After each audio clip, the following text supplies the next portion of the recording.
आपको दिखाते हैं भोजपुरी फिल्म इंडस्ट्री का बिगेस्ट कोलैबोरेशन एवर। सच बता रहे हैं, आज से पहले इतना बड़ा कोलैबोरेशन कभी नहीं हुआ था भोजपुरी फिल्म इंडस्ट्री में। आपको तो पता ही है, भोजपुरी में अगर सबसे बड़ा फिल्म अगर कोई है तो वो है पटना से पाकिस्तान। उसका ही नेक्स्ट पार्ट आने वाला है, जिसके मेकर ने रिवील करके बताया कि इसके स्टार कास्ट कौन कौन होंगे। नहीं हुआ तो पहले से फिक्स है क्योंकि इनका फिल्म है, लेकिन अब जो हम आपको बताने जा रहे हैं उसको सुन के आप एकदम मतलब सोच में पड़ जाइएगा कि है ऐसा भी हो सकता है। और वहां पे नाम आता है रवि किशन का। हाँ, रवि किशन के बाद इस फिल्म में आपको देखने को मिलेंगे पावर स्टार पवन सिंह। और इसके बाद तो लोग एकदम मतलब हैरान है कि भाई साहब ये तो कुछ बड़ा ही प्रोजेक्ट होने वाला है। बात करें हीरोइन के बारे में तो आपके मोबाइल स्क्रीन पे देख सकते हैं कौन कौन हीरोइन इसमें काम कर रही है। और बात करें विलन के बारे में तो ये सारे भोजपुरी के बड़े बड़े दिग्गज लोग आपको इस फिल्म में विलन के तौर पे नजर आने वाले हैं। देखो दोस्त, किसी ने ठीक ही कहा है, बाप बाप होता है। सच बता रहे हैं, अगर ये तीनों लोग का कोलैबोरेशन एकदम अच्छे तरीके से हो जाता है और एकदम अच्छे समय पे इस फिल्म को रिलीज कर दिया जाता है तो भोजपुरी फिल्म इंडस्ट्री में शुरुआत होगा भोजपुरी सिनेमा का युग। हॉल का चक्का जाम हो जाएगा और आप कह सकते हैं भोजपुरी में एक नया लकीर होगा। जो फिल्में इतना चलेंगी पता नहीं कितना चलेंगी।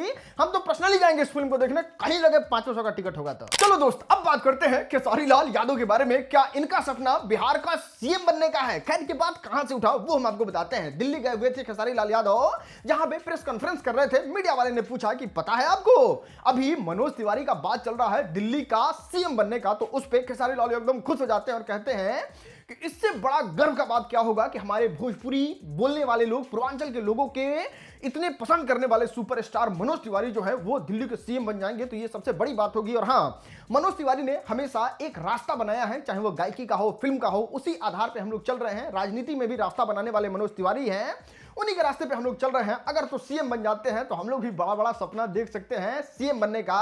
तो बन जाएंगे तो ठीक है रहेगा, हम लोग का भी कभी नंबर लग जाएगा, दे देंगे, दो मुक्का नाच के गिर जाओगे। चलो दोस्त, अब बात करते हैं ज्योति सिंह के बारे में। यार ऐसा कौन करता है भाई? आपको तो याद ही होगा, आज से कुछ दिन पहले पवन सिंह जब काराकाट में चुनाव लड़ रहे थे तो ज्योति सिंह अपना तन मन धन सब लगा के किसी भी तरह चाहती थी कि पवन सिंह इलेक्शन जीत जाए। और वो बहुत ज्यादा सपोर्ट की थी पवन सिंह का। और जब कल पवन सिंह औरंगाबाद आए थे तो ज्योति सिंह को बहुत ज्यादा उम्मीद था एक शब्द, दो ही शब्द हमारे लिए तो जरूर बोलेंगे, क्योंकि हमने जब उनका उतना सहयोग किया है तो पवन सिंह हमारा भी करेंगे। लेकिन जब पवन सिंह आते हैं तो ये ना ज्योति सिंह के बारे में बोलते हैं, ना काराकाट के बारे में बोलते हैं, सीधे अवध ओझा के बारे में बात कर रहे थे। तुम्हारे जीत से ज्यादा चर्चा हमारे हार की होती है।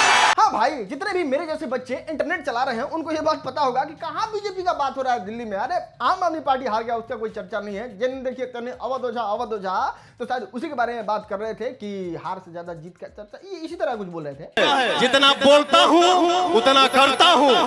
दोस्त आपको बता दें, ज्योति सिंह को तो एकदम नेगलेक्ट कर दिया, एकदम इग्नोर कर दिया। मतलब ऐसा प्रिटेंड ही नहीं होने दिया कि ज्योति सिंह नाम का इंसान भी उनके कोई जीवन में है और वो भी काराकाट से चुनाव लड़ रही हैं।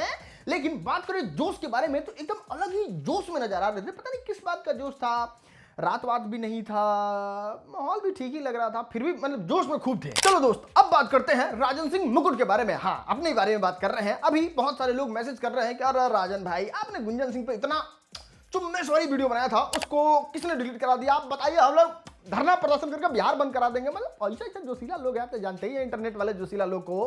खैर, आपको बता दें उसके पीछे क्या कारण था, क्यों वीडियो डिलीट हुआ, ये जानने का आपको पूरा हक है और वो हम सारा चीज आपको बताते हैं। हमने वीडियो बना दिया था, फिर हमारे पास आता है गुंजन सिंह का फोन और वो बहुत अच्छे से एक्सप्लेन करके बताते हैं कि आखिर उन्होंने इस बात को किस संदर्भ में बोला।